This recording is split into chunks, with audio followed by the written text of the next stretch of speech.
så kan jeg bare snakke helt roligt. All right, we are actually live now. Okay. Directly from the Baltic Sea. Yeah, true. And I kører bare, dreng. And we can see there's still light wind, and but there's a lot of activity on board. That's true. We are actually just outside Ystad in the southern part of Sweden, and we're tacking here on the road to Bornholm.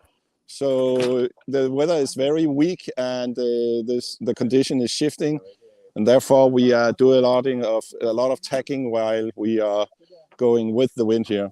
But as you can see, the wind is weak. There's not a lot of wind around us, and not a lot of competitors. But again, it's a nice game right now. That's cool, because I don't know how you had it early on, but here in Aarhus it was a mirror, the water, and now the wind is filling in, and so was it really light for you too?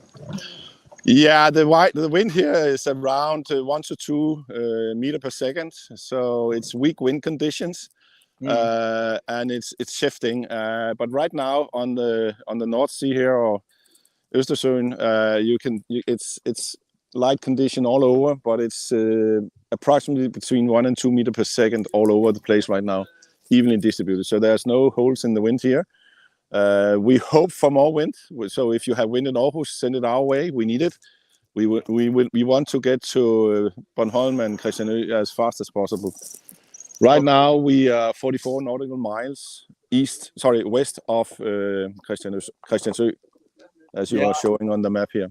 Exactly, and I can see that compared to yesterday when you were neck on neck with the Flux, you have made quite a good gain in Ystad. What happened?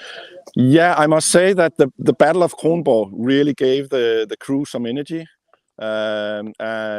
because we made a tactical mistake not going into the traffic area, which our competitor did. So therefore, we tried to be the nice guys. We'll not do that the next time. But that meant that we tried to avoid the marine traffic. But now, when we got to the area around Kronborg, we were behind with about half a nautical mile. But at Kronborg, the wind, as you can see on the video here, was very weak, and it shifted suddenly, more or less 180 degrees. And we managed to maneuver there very nice. And just before Kronborg, we passed our competitor there. And then from there on, we kept a close race onto Dragør, where we made some distance. And then Sindfastebro, we are now pretty much ahead. But it can change anytime given the wind conditions. So how come you gained? What did you do anything different from Flux, or what was the? Well, it was planned luck, because we saw some wind coming and we read the weather forecast, and then we placed the boat when there was no wind at 6 o'clock this morning in the right position, and then we got the wind before Flux, so that was the lucky part. And now the distance is around, I think it's 3 nautical miles. No, wait, sorry, 18 kilometers, so it's a little more. So we are about 7 nautical miles ahead of the competitor right now. But that was because we got the wind before our competitor there. So that was the lucky part. Okay. And what's the plan from here? I guess you are waiting for the wind, or? Well, there's not a lot of planning to do, because the wind is from west and it will continue to come from there. So it's to read the cloud and read the systems, and then go directly to Christiansø from here where we are right now. Of course, we will do a lot of tacking, because the wind direction is more or less directly west, and that's the opposite direction that we are going. So we have to do a lot of tacking to keep the momentum of the boat based on the math in the right way. So we will do a lot of change of wind, not the sails, but we'll keep up the maximum spinnaker and try to make the best out of it. And how about coming back from Bornholm?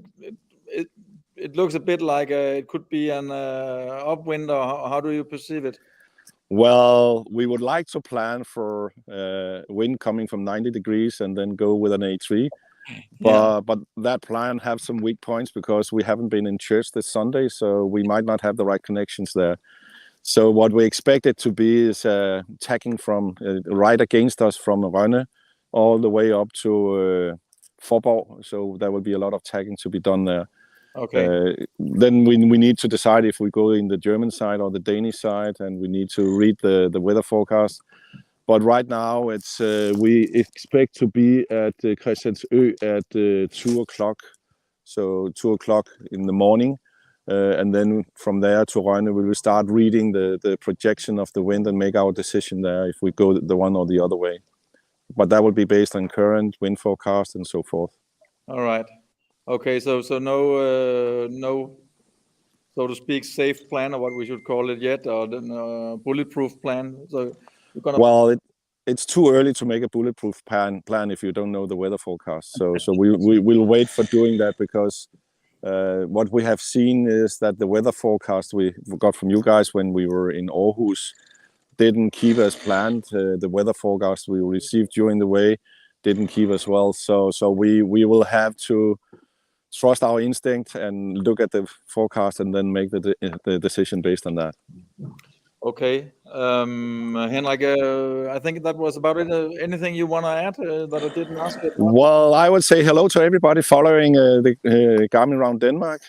We will do our best to make some drama. Unfortunately, there's not a lot of competitors around, and we are not planning for smashing the boat. So the drama for us will be tagging against the wind for 20 hours when we are getting around Bornholm. But keep up the good spirits, and we really need someone to pray for better wind condition. Yeah, I just have one question. How's the speed compared to Flux versus the XP44 going upwind? Do you have it's a longer waterline, I guess, and yeah, I think upwind we have the same speed, and he didn't like the waves in Kattegat. On the way to Skagen, there we had an advantage. So what he did there was a tactical brilliant. He just eased the wind and changed the course by 8 degrees, and then he ran away from us. And then the wind shifted for him, so he could go directly to Skagen as well. So we didn't see that coming.